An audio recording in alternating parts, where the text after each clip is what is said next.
In this video, you will see how to add rows in LibreOffice Calc, single and multiple at once. Let's get started. First, you can just click on the row where you want to insert the row. Then click on the sheet option here.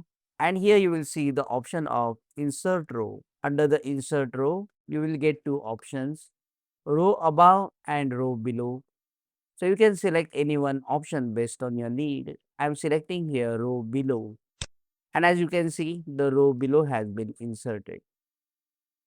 You can also right click on the row and you can see the save options of insert row above and insert row below.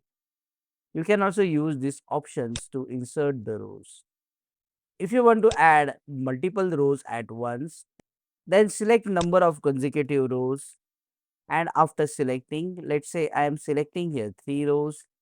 After selecting, right click, and here you will now see the option of insert row above and below. So I am selecting here above, and as you can see, blank rows have been inserted at once. At last, the keyboard shortcut.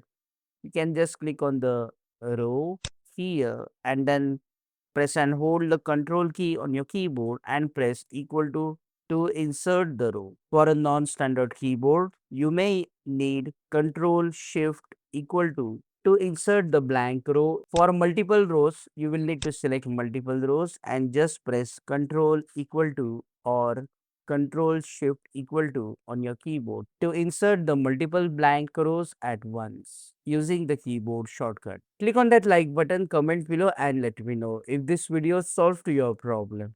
And don't forget to check out these useful videos if you want to learn LibreOffice Calc quickly. See you again in the next one.